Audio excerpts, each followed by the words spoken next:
to this now. The Home Affairs Minister, Dr. Schreiber, is promising a crackdown on corruption in his department, and we are going to talk more on his plans about the department, especially on the back of some of the incidents we are seeing in the country as it pertains to illegal immigration. Dr. Schreiber sitting with me in studio right now. Dr. Schreiber, good evening to you, and thank you very much for your time. Really great to be with you.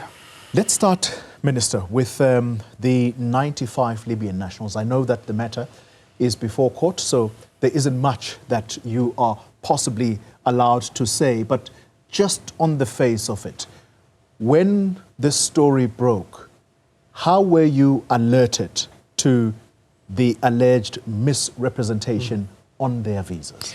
Yes, well, I mean, I think it's a shocking story for any South African. You don't have to be a minister to be alarmed by this. And so I was alerted through the department prior to the raid taking place that this is something that was coming and that the investigation was progressing. As you say now, there's various elements to this case, because you've got, you know, the police element and their investigation. You've got the intelligence side, the operation that led to this operation, and then you've got our specific focus, which as Home Affairs has to be on how these people entered the country. So we are not only following the court process, but also conducting our own investigations to see what information we can obtain. We know there was misrepresentation from the side of the applicants, but we need to also understand how that process was ever allowed to proceed. And even as we continue with that, and we will be transparent in terms of our findings there. But I can tell you now already, one of the important things that we have to take note of as a country really urgently is that this is a national security situation. When you have people processing visas in ways that are based on human discretion, when you have the ability to submit misrepresentations, then you've got a problem. So I've been saying from the start, we really need to focus on automation. We live in the age of machine learning and artificial intelligence. Surely now is the time for us to do what we've done at other institutions before. Think about SARS, really the pioneer in this regard. SARS moved away from all these paper-based processes that were open to manipulation towards e-filing and really putting in place automated processes that are insulated against human interference. I think this should be a wake-up call for us to modernize Home Affairs, build that kind of IT backbone so that we can get around human interference in these processes. In the normal way of people applying to enter the country through the visa system, so we know that these nationals applied for this in Tunisia, in the capital Tunis. And that assumes that one of our missions in Tunis would have helped in processing this. Is that a fair assumption to say, yes, they would have been processed in Tunisia? So what role would our mission have played in Tunisia? So untangling this system has consumed a lot of my time in this first month, understanding exactly where these links in the process come together. So one of the things that you have to recognize up front about Home Affairs is the massive budget cuts that have affected staffing. We're supposed to have 18,000 officials. We've got just about a little bit over 7,000. So your capacity is severely constrained. What that means in the cases of missions abroad is that we often have to work with DIRCO officials to essentially act as Home Affairs officials there, because we don't have the capacity to essentially double up with DIRCO in every mission. But of course, that creates a situation where you've got two different departments involved. You've got officials that don't necessarily report to Home Affairs that are involved in these processes. And then we're not even talking about the adjudication itself yet, which is something at the moment. We're dealing with a massive permit backlog of mostly legitimate applications. But you can imagine the manpower required to process 306,000 applications that we're sitting with in the backlog. So the human element here in this whole chain is the one we need to look at and say, not only how to automate the system, but how do we obviate the need to go to missions, to interact with officials from Home Affairs, from DIRCO, for things to fall through the cracks. And I am more and more convinced, including after this incident, that if we want to take national security seriously, we have to automate these processes to make sure that we don't have this human element of corruption, of discretion, and even of causing backlogs. Because you can imagine sometimes it's very profitable for someone to hold back an application and say, but pay me something extra and we'll speed up this application. Those things can only be dealt with if we have an automated system that takes out that human element. Minister, I'm literally getting off this particular topic because there's lots more to discuss with you. Here is the kicker, I think, for ordinary South Africans who are seeing this unfold in their own backyard. I'm thinking of the White River community. You have Libyan nationals who are in South Africa, supposedly training to be security guards. It is then discovered that they are receiving something that is akin to military training. And add to that the fact that their country, at the moment, it's not had an election since the killing of its then leader, Muammar Gaddafi. That was back in 2011. That country is still very unstable at the moment. So here are these individuals being trained here. Who's to assume which side they are on? Is this a security threat for our country? Could South Africa be inviting trouble to itself? Yes, and I repeat, this is a national security problem that we're dealing with. When we talk about the integrity of our country, the sovereignty of our country, the ability of South Africa to not get itself dragged into the kind of conflicts that you're describing, it all depends on the integrity of the system that processes who enters and exits the country. And I think there's a lot of focus, as there should be, on the Border Management Authority, for example. These are people illegally crossing into and out of South Africa physically at land borders. Yeah. But what I think gets lost sometimes in the conversation is this element of people applying through channels that are supposed to be there for people to legitimately come as tourists or bring the scarce skills that we desperately need in our economy. And then if we don't address the weaknesses there by embracing the opportunities that technology gives us, absolutely, this will be a threat to our national security. So my plea to every South African out there, including my colleagues in Cabinet, is we need to take this issue seriously. If we want to protect South Africa's sovereignty from incidents like this, and God forbid worse, we must act with urgency now to build a watertight digital system for the backbone of Home Affairs, like we did with SARS all those years ago. You're watching News at Prime. If you're just joining us, we are in conversation with the Home Affairs Minister, Dr. Leon Schreiber, and he's promising a crackdown in order to clean up in his department. Minister, before we went on a break, the 90 undocumented Ethiopian nationals, and the police are saying that these people were rescued because they were crammed in very inhumane conditions when they were discovered in a house in Johannesburg. At the weekend, as I mentioned, you said that your department sits at the heart of the security apparatus in the country. If that's the case, Minister, who keeps dropping the ball among the security cluster components?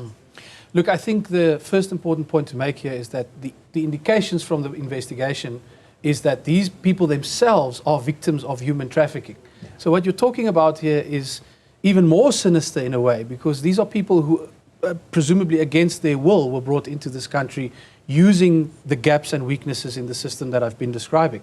So I think the truth is, if you don't fund something as a priority, it's not a priority. And if you look at the budget cuts that the entire security cluster has faced in recent decades, and you'll recall all the discussions we had over the years about bailing out state-owned enterprises, Transnet, SAA, Eskom, etc.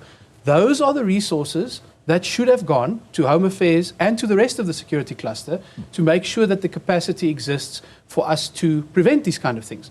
We are now living with the consequences of choices where we've decided to rather bail out a few state-owned enterprises for decades than funding our national security. Now, the question is, are we going to wait until the day comes when there's suddenly enough money to fund everything again? Because I don't know when that day is going to arrive. Yeah. So we clearly need to think in innovative new ways about how we address these problems. When it comes to Home Affairs, I am passionately convinced that we have the opportunity now to leapfrog over many of the challenges that we've seen over the past decades. And let's be clear, Home Affairs, these problems, illegal immigration, but also issues of people who want to come here legally as tourists and face all kinds of obstacles, or people who want to invest in our economy, those are problems that were decades in the making. Yeah. So the only way you can now in a speedy way that doesn't, again, take decades to fix, really zoom in, is by making critical investments in how the system operates. We have to accept that even as we deal with corruption, and you'll be aware of the Lubisi report that exposed very serious acts of malfeasance, and one of the convictions we saw before the weekend is flowing out of that process. Yeah. There will be more of those.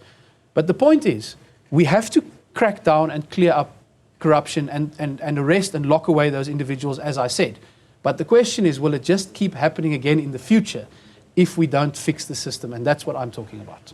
So, on the one hand, this is a plea to your colleague, the finance minister, to pour resources into Home Affairs in order for you to essentially have a wholesale change of the department. And as you say in your words, in order to make sure that it is technologically advanced. But here's a question, Minister.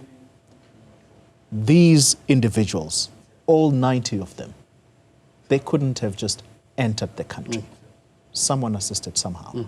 But is this proof that South Africa's borders are still not watertight? Yes, they're certainly not watertight.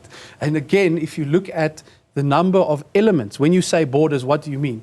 If you talk about the physical barrier, well, that's the Department of Public Works and Enterprises, Public Works and Infrastructure that actually constructs the barrier. Yeah.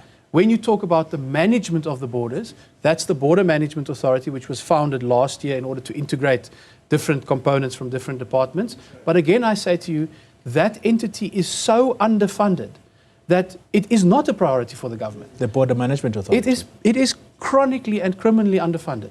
So the message I'm trying to convey is when politicians or officials tell you that national security, that border management is a priority, ask them, show me the budget, and you'll see where the priorities lie. They do not lie with this department. So that's why I'm saying we're not asking for a bottomless pit of money here until kingdom come. We're asking for the opportunity to build the kind of automated system we need to firstly manage these kind of incidents like the Libyan case so that we don't have people who can misrepresent and lie and come into this country. And then secondly, we're saying, once we do that for you, we're going to generate so much economic growth because we'll have a functional system. We'll attract tourists. We'll bring in skills through a law and order style system. That will be able to start funding things like border operations and the Border Management Authority. But I will not be here as Home Affairs and spin stories about priorities. Yeah. Home Affairs has not been a priority for the government for at least a decade. Last year, it was the most dramatically cut department in this whole government. So whenever politicians tell you on your show or elsewhere that they care about border management, about the integrity of this system, ask them why don't they fund it as if it's a priority. If BMA, Border Management Authority, is chronically underfunded, that means the manpower, at least at the land borders, those people are simply insufficient. How much more boots on the ground do you think you need? Well, or we need as a country? In the estimates of 2 billion rands worth of more boots on the ground. We need to have a very serious conversation as a country about our priorities. And my pitch is very simple. Home Affairs is the only department that where investment will help deal with national security, will help deal with frontline service delivery because we can improve those queues and system offline and all those kind of issues that people experience, while at the same time becoming a key economic enabler. This is the side of the conversation that we sometimes don't talk about enough. Yeah. Because if Home Affairs functions, it is supposed to be able to attract millions more tourists to this country. If Home Affairs functions, it can attract investment, and we know from research from National Treasury that if we can attract only 11,000 more scarce skills to this country per year, we can generate up to 1.2% more GDP growth a year. Those are hundreds of thousands of jobs. And so that's why I'm saying, if you want to not only deal with national security, but get all of these areas functioning again, I'm going to be making this case until they get tired of hearing it, but Home Affairs needs to be treated with the respect and priority that it deserves. Let's talk corruption. This past weekend, as we mentioned earlier, 12 years was handed to Judy Zuma. Yeah. This is an official of Home Affairs, and the understanding is that she was part of the syndicate that was giving passports to foreign nationals who obviously don't deserve those passports. Is corruption still a big problem within Home Affairs?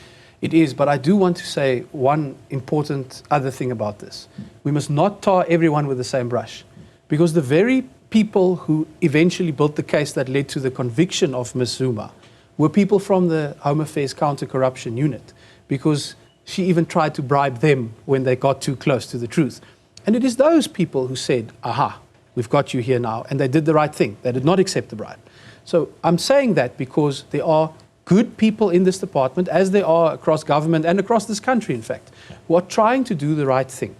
And I think the role of the minister in this environment is to empower and elevate those officials. Yes, fight to get them the resources they need to do their job properly, but also recognize that there are good people here who are trying to do their job. And if we can embrace modern technology, new ways of thinking, I think we can find some gems among Home Affairs officials. However, that does not certainly negate the fact that we are dealing with serious levels of corruption. I am cautiously optimistic about the progress we are making based on the Lubisi report's indications that we received of where we need to focus and how we need to root these things out. And that's why I said in my statement, this will not be the last case. We are starting here and we are going to meticulously follow up on these corruption cases. But what I don't want is for 5 years from us to sit here again and say, well, these things are happening now in the same way that they did before, because you've not fixed the fact that you must take the human element out of this. We have the ability to leverage technology like we've never had it before. That's going to be our long-term solution to corruption. Inaugurating a zero-tolerance approach to corruption. These are your words. How would this be implemented in practice? Well, it's already happening. And I think we have to also be clear that the people who are out there right now working on these cases are very, very good officials, and certainly we must let them do their job. So I'm not going to preempt any of the work that's going on, but these processes are happening. You'll know that there is a proclamation that's been signed by the President, by the Special Investigating Unit recently, and they are now also specifically focusing on Home Affairs. So, I mean, I don't think we must be naive about the scale of the challenge, but the processes to hold these people accountable are moving. The point I'm trying to make is we must now capitalize on that to not only send people to jail who are involved in these syndicates and cracking down as we must, but we must use the opportunity to prevent it from happening again in the future. Because you know what's the best part? When you have a proper investigation that leads to a conviction like we saw now this past week, you see the modus operandi. You can see where the gaps and the weaknesses in the system are, where human discretion actually allows people to, in this case, issue those fraudulent passports. Over 100 of them, by the way. 192. 192. So that tells you how many people enter this country with the help of the the other point is this. The other point is this. In this particular case, it's actually a very useful case study for us. Because, yes, it's the conviction of the official, but how do you prevent it from happening again? Because surely she's shown that it can be done. In this case, there was a change in the system that said you can only pick up your passport after your own fingerprints have authenticated that it is your passport. Now, that's one example, probably, of what we need to do across the system. Learn from the crooks. What is their modus operandi? And then head them off through the use of technology, whether it's biometrics or some of the wonderful tools we have at our disposal these days. Operational matters. This is where now South Africans get to experience Home Affairs offices firsthand. Last year, the first half of 2023, this is the period your predecessor would have headed, Home Affairs lost 36,000 hours of work due to systems being offline. What work is being done to try and prevent this? If there were more hours in a day, I would use them all. I can tell you I am obsessed with this particular issue because it can be fixed. So one of the fundamental problems, and even today we had very extensive discussions in the department about this very issue. One of the fundamental problems there is something as elementary as bandwidth, the ability for internet connections to be stable. We're sitting with offices that have 2 megabyte lines, 2 megabytes in the year 2024. Now, what we were able to do in the department was to do some comparisons where the Wynberg office in Cape Town, for example, is on a 1 gigabyte fiber line. Yeah. You cannot imagine the difference it makes. It solves a large majority of the system offline challenges that we have. So we are exploring, and I'm in conversation with my colleague at Communications, Mr. Soli Malatsi, about ways in which the CETA institution at Communications, how we can work more effectively with that, because that often creates a bottleneck. Home Affairs can't solve some of these things. You have to go through the CETA, the State Information Technology Agency. So if we can get some more control over some of these, literally the internet connections at our offices, you'll see an improvement there. The other side that happens often at offices, and that really frustrates people, is when system offline is combined with long queues. And I think if we can address these two things in tandem, we'll see a big improvement in how people experience Home Affairs. Now, one of the issues with the queues is that you have these bottlenecks. You'll go to a counter, maybe there's 5 counters, and that could be sufficient, although we'd like more personnel, please. Yeah. But let's say we've got 5 counters operational, and then everyone who's at a counter needs to go to one photo booth, and that creates a bottleneck. Then they need to go to one cashier, and that creates a bottleneck. So we are looking at ways of integrating it so that you never have to leave that counter. And then I think we should also look at our online booking system. Yeah. Do you even know, Polly, that we've got an online booking system that actually does work pretty well? We need to tell people that this facility is available, and then we need to really integrate our queue management to make sure if you make an online booking and I walk in at the same office, that we don't actually end up creating such a mess that the online booking is meaningless. We need to integrate our queues better.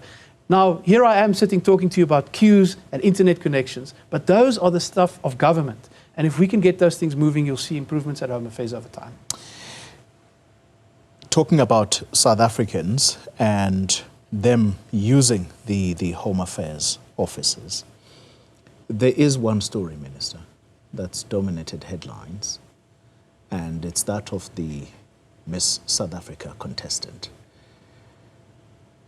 What is there any update, perhaps, Yeah. is the best way to prompt this question. Is there any update as to her status in the country? She was born in South Africa.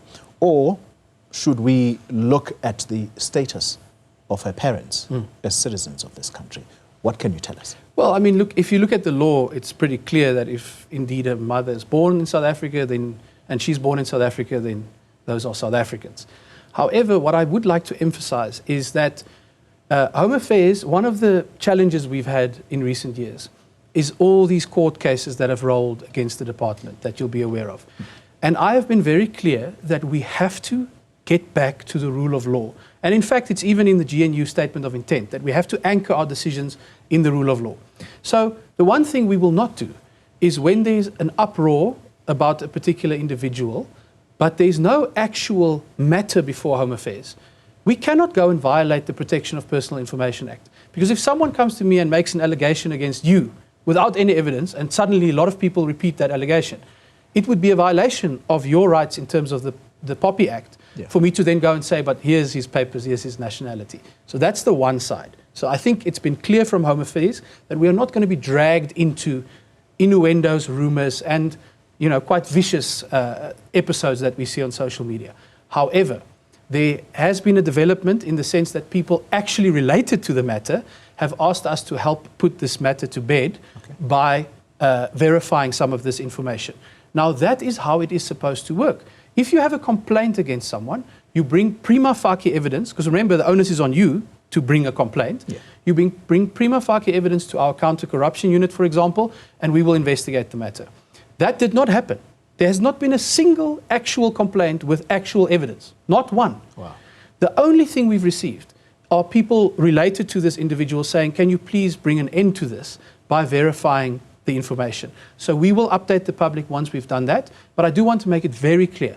We are doing so with the consent of the individuals involved. We are doing so because they approached us, and we will not violate POPI, undermine the rule of law, in cases where people don't bring evidence or don't bring such proper applications. And I think you saw that over the past few days. Yeah. And I know there was a lot of noise and a lot of people were shouting, do this, do that.